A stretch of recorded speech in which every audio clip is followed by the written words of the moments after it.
May mga taong darating sa buhay mo na minsan hindi mananatili sa tabi mo. Bibigyan ka lang niya ng mga pagkakataon na maramdaman ang maging masaya.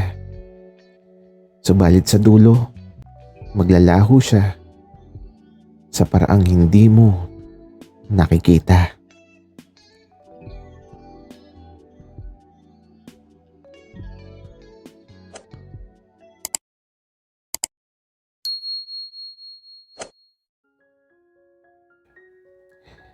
Gusto ko pa sanang makausap si Levi, kaya lang nagchat na si Papa. Hinahanap na ako. Hating gabi na din kasi, kaya eto. Nagpaalam na ako kay Levi para makauwi na din ako kagad.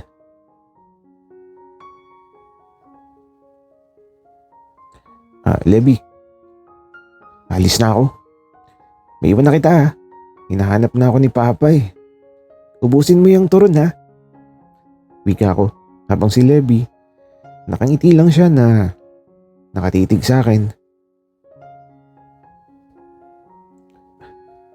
Salamat Dax. Ingat ka pag uwi. Sa maikling sagot ni Levi, tumalikod na ako at naglakad na papalayo. Subalit habang naglalakad ako, hindi ko makalimutan yung paraan ni Levi kung paano siya tumingin sa akin. Titig na titig. Sayang lang talaga kasi kung mahaba pa yung oras, gusto ko pa sana siyang makausap. Mukha siyang mabait at higit sa lahat, napakabango niya. Samantalang ako, amoy araw, amoy usok, amoy alat ng dagat. Pero sino ba talaga si Levi?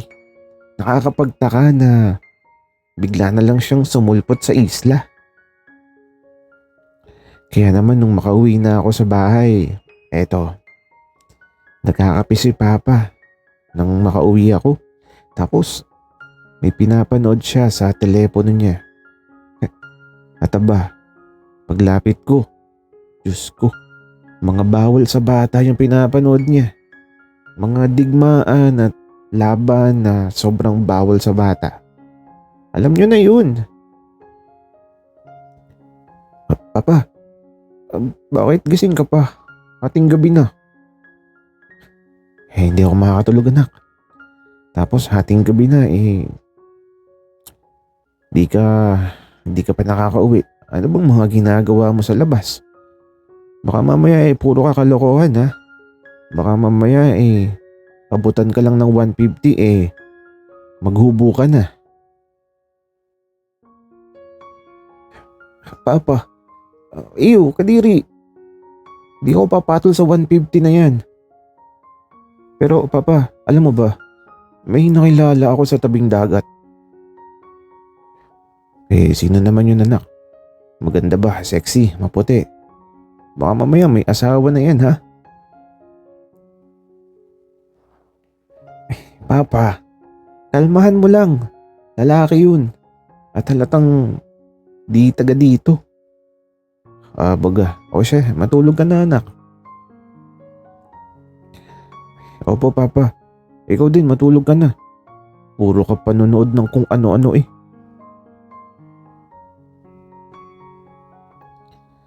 Anak, ito na nga lang yung kaligayahan ko. Ayaw mo kasi na mag-asawa ako kaya sige. Sige na, matulog ka na kasi nakakaabala ka na sa panonood ko.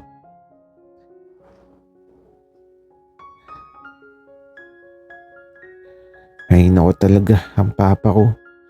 Pero kung sa bagay bata pa kasi si Papa. Kaya eto, dumiretso na ako sa silid ko tapos nahiga na ako at pagpikit ko ng mga mata ko, nakatulog na ako kagad.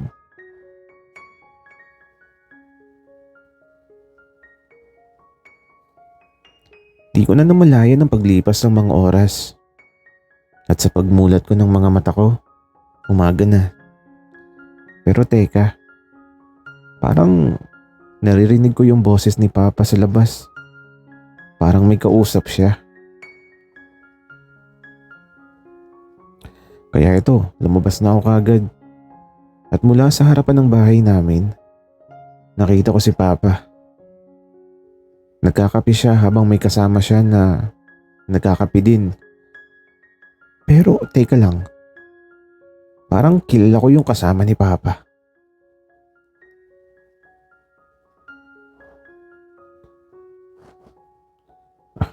Anak, kanina ka pa bang gising? May bisita ka. Dax, kamusta? Levi, paano mo nalaman kung saan ako nakatira? Wala lang, teka. Magkape ka muna, Dax. May mga dala akong biskwit. Masarap to.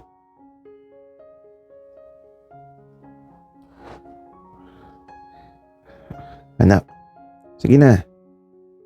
Maiwan ko na muna kayo ni Levi. Ikaw na muna yung bahala sa kanya. Sige po, Papa. Wiga ko naman. Paalis na din kasi si Papa eh. Patungo na sa trabaho niya. Dax, mabait pala yung Papa mo, no? Oo, sobrang bait ni Papa. Pero teka, paano ka nakarating dito? At saka Levi, mas gwapo ka pala sa liwanag. Kataba, napangiti bigla si Levi dahil sa sinabi ko. At napansin ko na may dimple pala siya. Ang cute. Ako meron din naman ako kaso bawal ipakita. Nasa puwet kasi yung dimple ko eh.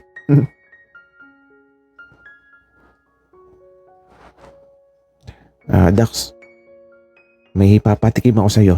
Masarap to. Wait lang, Levi.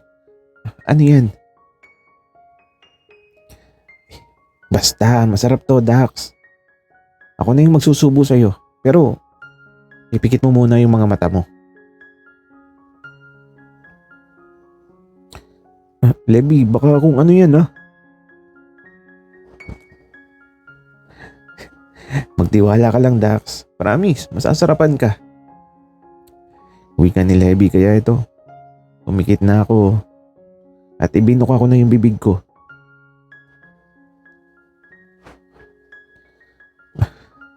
Dax, ipapasok ko na ha. Ibuka mo pa ng konti yung bibig mo. Uwi ka ni Levi kaya naman ito. Ibinok ako pa ng konti. At handahan na ako sa kung ano man yung isusubo niya sa akin. At eto, may naramdaman ako. May isinubo siya sa akin na medyo mataba. At teka lang, parang mahaba at medyo mainit. Dax, masarap ba? Teka, ano to? Masarap naman. Wika ko tapos parang may sumabog sa bibig ko. Nagulat talaga ako.